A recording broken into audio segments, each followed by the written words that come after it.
যেখানে নায়ক নায়িকা গায়ক গায়িকা আসলে কোনো বাধা হয় না, যেখানে পর্যন্ত বাংলাদেশে আসে কোনো সমস্যা হয় না, কিন্তু সেখানে বাংলাদেশের ডক্টর জাকির নায়েকের মতো এমন একজন ব্যক্তি যিনি অগণন পৃথিবীর মানুষের কাছে প্রিয় একজন মানুষ, কম্পারেটিভ রিলিজিয়ানের উপরে সবচেয়ে বেশি দক্ষ যিনি, এত চমৎকার কথাগুলো তিনি বলেন যেগুলো আসলে সচরাচর চিন্তা করা যায় না। এবং আল আজহার বিশ্ববিদ্যালয়ে আমি যখন ছাত্র ছিলাম সেই ছাত্র জীবনের স্মৃতিগুলো এখনো আছে। আসসালামু আলাইকুম ওয়া রাহমাতুল্লাহি ওয়া বারাকাতুহু।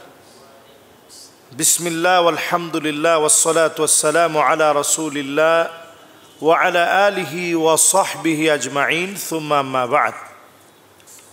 সম্মানিত দ্বীনী ভাইরা, আপনারা একটা বিষয় প্রত্যেকে জানেন, জেনে নিশ্চয়ই মর্মাহত হয়েছেন। ডক্টর জাকির নায়েক তিনি বাংলাদেশে আসার জন্য আমন্ত্রণ জানিয়েছিল। বাংলাদেশের প্রোগ্রাম অর্গানাইজার ছিলেন ইপার্ক ইভেন্টস ম্যানেজমেন্টের পক্ষ থেকে তারা এই সুন্দর কার্যক্রমে তারা হাত দিয়েছিলেন। ইপার্ক ইভেন্টস ম্যানেজমেন্ট তারা অত্যন্ত আশা নিয়ে বাংলাদেশে অল্প কয়েকটা প্রোগ্রাম করানোর জন্য ওনাকে দাওয়াত করেছিলেন। বিভাগ ওয়াইজ হয়তো কয়েকটা প্রোগ্রাম হতো, এবং তারা কিন্তু ফাইনালি কোনো কথা জাতির সামনে খুব অ্যালাউ করে অথবা খুব হাইলাইটস করে নিজেদেরকে প্রচার করবেন, ইপার্ক ইভেন্টস ম্যানেজমেন্ট এই কাজটা কিন্তু করে নাই। তারা কিন্তু পারত, যখন থেকে দাওয়াত দিয়েছে বিশাল করে তাদের নিজেদের প্রচারণা এগুলাতে তারা মত্ত হয়ে যেতে পারত এবং ব্যস্ত থাকতে পারত। সেটা তারা না করে বরং তারা চেষ্টা করেছে যে একজন দায়ী আসবে, তাকে কিভাবে সুন্দরভাবে বাংলাদেশে ওয়েলকাম করা যায়। কিন্তু আমরা দেখেছি নানাভাবে কতজন আসলো, কোনো বাধা নাই। একজন দায়ী ইলাল্লাহ উনি আসতে পারল না, শুধুমাত্র বাংলাদেশে এই কথা বলা হলো যে উনি আসলে পরে ওনাকে সিকিউরিটি দেওয়া যাবে না। এই সিকিউরিটির বিভিন্ন দিক দেখিয়ে ওনাকে কিন্তু আসতে দেওয়া হলো না। আমরা এতে মর্মাহত হয়েছি। ডক্টর ইউনূস সরকারের কাছে আমরা এমনটা আশা করিনি। আমরা আশা করেছিলাম যে বাংলাদেশের আমলে একটা পরিবর্তন হবে, মানুষের ভিতরে একটা একটা জাগরণ তৈরি হবে, কিন্তু আমরা সেটা আমরা পাইনি। আসলে এটা বড় একটা জুলম, এটা এত বড় একটা জুলম যেখানে নায়ক নায়িকা গায়ক গায়িকা আসলে কোনো বাধা হয় না, যেখানে পর্ন স্টার পর্যন্ত বাংলাদেশে আসে কোনো সমস্যা হয় না, কিন্তু সেখানে বাংলাদেশের ডক্টর জাকির নায়েকের মতো এমন একজন ব্যক্তি যিনি অগণন পৃথিবীর মানুষের কাছে প্রিয় একজন মানুষ, কম্পারেটিভ রিলিজিয়ানের উপরে সবচেয়ে বেশি দক্ষ যিনি, এত চমৎকার কথাগুলো তিনি বলেন যেগুলো আসলে সচরাচর চিন্তা করা যায় না। এবং আল আজহার বিশ্ববিদ্যালয়ে আমি যখন ছাত্র ছিলাম সেই ছাত্র জীবনের স্মৃতিগুলো এখনো আছে। আল আজহার বিশ্ববিদ্যালয়ে তিনি যখন গিয়েছিলেন তিনি কোনো সংঘাত তৈরি করেননি, বরং মুসলমানদের এমন হিম্মত বাড়িয়ে তুলেছিলেন। সেখানে তিনি কথা বলতে গিয়ে বলেছেন যে একজন হিন্দু ভাই মনে করে গাছ মাছ একটা বানর একটা গাভী পর্যন্ত স্রষ্টা, আর আমরা মনে করি স্রষ্টার। তাহলে আমাদের মাঝে আর হিন্দুদের মধ্যে মূল পার্থক্যটা হচ্ছে এই যে একটা শুধু ব শূন্য র, ইংরেজিতে বলে অ্যাপোস্ট্রফি এস, আরবিতে বলে ইদাফা। এই পার্থক্য যদি আমরা দূর করে দিতে পারি, এই পার্থক্য দূরীভূত হয়ে গেলেই হিন্দু মুসলমানের ভিতরে যে বিশাল একটা দেওয়াল আছে এই দেওয়ালটা দূরে সরে যাবে। তারাও এক ঈশ্বরবাদ, এক আল্লাহ বিশ্বাসী হবে, কারণ তাদের ধর্মগ্রন্থ বলছে মা তাসিফাতি মা আস্তি, প্রভুর কোনো প্রতিকৃতি নাই, ফটো নাই, ভাস্কর্য নাই, মূর্তি নাই। যদি মূর্তি না থাকে তাহলে আপনি মূর্তির পূজা কেন করবেন? এই চমৎকার কথাগুলো যিনি তুলে তুলে ধরেন আমাদের দেশে আসলে অনেক বড় উপকার হতো।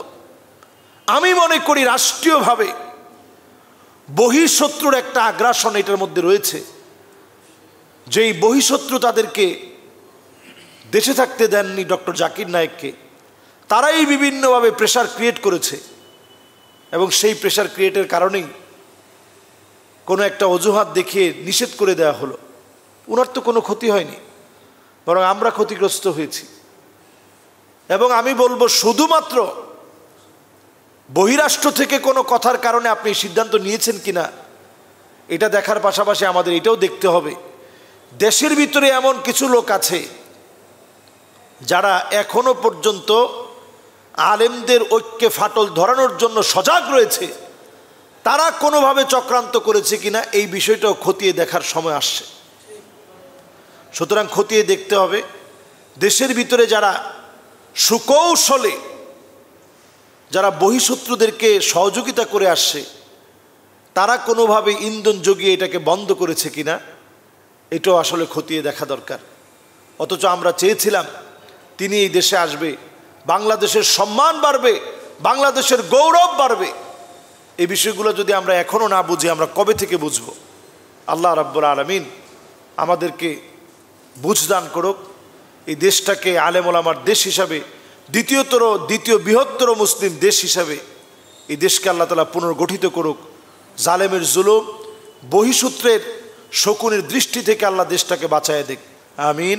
ওয়াসসালামু আলাইকুম ওয়া রাহমাতুল্লাহি ওয়া বারাকাতুহু। সাম্প্রতিক সময়ে সৌদি আরবে একটি ভিডিও ভাইরাল হয়েছে। সৌদি আরবের পুলিশ কর্তৃক একজন মুআতামির, যিনি উমরা করতে গিয়েছেন, এমন একজন ব্যক্তিকে গায়ে হাত তুলছে, তাকে ধাক্কা মারছে। চরমভাবে এই দুরাচারের ব্যাপারে এই ভিডিওটি সারা বিশ্বময় ছড়িয়ে পড়েছে। আসলে সৌদি আরবে কখনো কখনো এই জাতীয় ভিডিও আমরা প্রায় সময় দেখি, যার কোনোরূপ প্রতিকার পরবর্তী সময়ে কি পদক্ষেপ নেওয়া হয়েছে সেগুলো আমাদের চোখে পড়ে না। এই জাতীয় ভিডিওগুলো আমাদের জন্য অনাকাঙ্ক্ষিত এবং অনেক বেশি দুঃখজনক।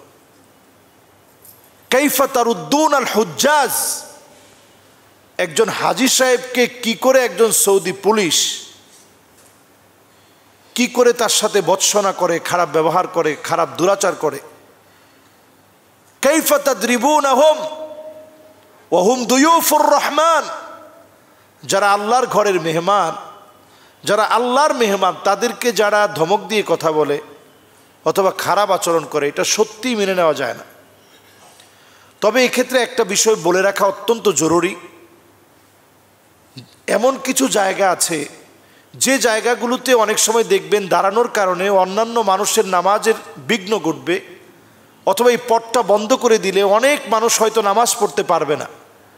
এই কষ্টসাধ্য হওয়ার কারণে অত্যন্ত নিয়মতান্ত্রিকভাবে সৌদিতে এই বিষয়টাকে মেনটেন করা হয়। মাক্কাতুল মুকাররমা অথবা মাদিনাতুল মুনাওয়ারায় আপনারা যখনই যাবেন তখন দেখবেন যে মদিনায় এই বিষয়টি একটু কম হয়, যেহেতু স্পেসটা অনেক বড় এবং স্পেসের তুলনায় সেই জায়গায় মোটামুটি প্রবেশদ্বারটা একত্রে হওয়ার কারণে খুবই সহজে সেখানে নামাজ পড়া যায় এবং নির্দিষ্ট কিছু জায়গা ছাড়া তেমন বেশি বাধা বিপত্তির সম্মুখীন হতে হয় না। মাক্কাতুল মুকাররমায় প্রবেশদ্বার অনেকগুলো হওয়াতে যখন আপনি বিভিন্ন জায়গা থেকে বিভিন্ন প্রবেশদ্বার দিয়ে যখন প্রবেশ করবেন, নির্দিষ্ট সময়ে নামাজের আগ মুহূর্তে অনেকটা জায়গা বন্ধ করে দেওয়া হয়, যাতে করে এখানে বিশৃঙ্খলা সৃষ্টি না হয় এবং যেন বের হওয়ার পথটা যেন ঠিক থাকে। তো কখনো কখনো এমনটা হয় যে নিয়মটা যদি তারা একটু কঠিনভাবে না পালন করে তাহলে আমাদেরই বরং ভোগান্তি বেশি হবে। কিন্তু এই ভোগান্তি বেশি হওয়া অথবা না হওয়া, এটার চাইতে বড় বিষয় হচ্ছে আপনি কোনো হাজী সাহেবের গায়ে আপনি আঘাত করতে পারেন না। আপনি তাকে বোঝানোর চেষ্টা করেন, প্রয়োজনে আপনি পিঠে হাত দিয়ে, সেটা যেন কোনো আপত্তিকর ভিডিও না হয়। মানুষ অন্তত আপনাদের কাছ থেকে এটা আশা করে না। নবী সাল্লাল্লাহু আলাইহি সাল্লাম বলেছেন যে কিয়ামতের আগে ওয়াইলুন লিল আরব, আরবের ধ্বংস হওয়ার একটা সময় আসবে। যখন আরব ধ্বংস হয়ে যাবে, আরবের ভিতরে এমন আচরণ প্রকাশ পাবে, নবী আলাইহিস সালাতু ওয়াস সালাম বলছেন যে এমন আচরণ প্রকাশ পাবে, যখন উম্মে সালামা বললেন আমরাও কি ধ্বংস হয়ে যাব, নবীজি বললেন হ্যাঁ তোমরাও ধ্বংস হয়ে যাবা। ইদা কাসুরাল খাবাস, খারাপই যদি তোমাদের মধ্যে বেড়ে যায়। হ্যাঁ, এই ক্ষেত্রে আপনি আরও বেশি টাইট হন যে আল্লাহর ঘরের সামনে কোনো মোবাইল, সেগুলো দিয়ে ভিডিও অথবা সেখানে টিকটক করা, এগুলোর ব্যাপারে আপনি হার্ড হন। কিন্তু একজন মানুষ নামাজের জন্য দাঁড়িয়ে গিয়েছে, একটু সময় আপনি ধৈর্য নিয়ে একটু আপনি অপেক্ষা করেন। তার গায়ে যদি আঘাত করা হয়, কোনো নারীকে যদি একেবারে ধাক্কা দিয়ে ফেলে দেওয়া হয়, এগুলো চরম বিপর্যয়।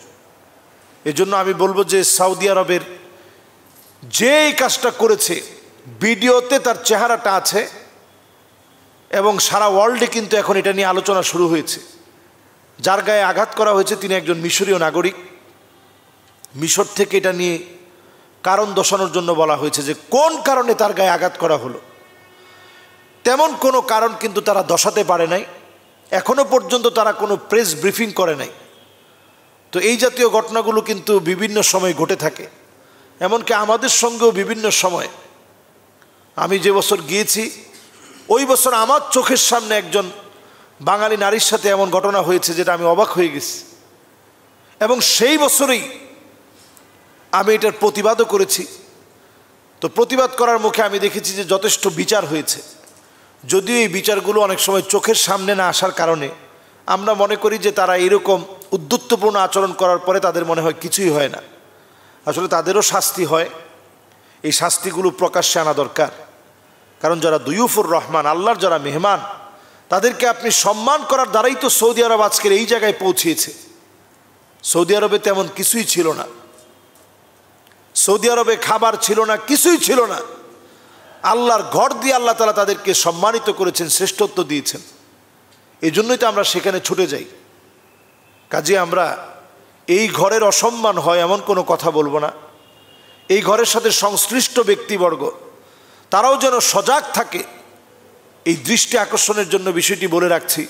অনেকে এটা দেখার পরে কষ্ট পাবেন। এরকম একজন ব্যক্তির ব্যবহার দিয়ে সৌদি আরবকে মাপা যায় না, অথবা পুরা মাক্কাতুল মুকাররমাকে মাপা যায় না, মদিনাতুল মুনাওয়ারাকে মাপা যায় না। এই জায়গা আল্লাহর কাছে অত্যন্ত বরকতের জায়গা। এখানে যারা বেয়াদবি করেছে তাদের শাস্তি একেবারে নিশ্চিত। এজন্য আমরা অন্তত এই জায়গায় আদব রক্ষা করার চেষ্টা করি। আল্লাহ আমাদেরকে বোঝার তৌফিক দান করুক। আসসালামু আলাইকুম ওয়া রাহমাতুল্লাহি ওয়া বারাকাতুহু।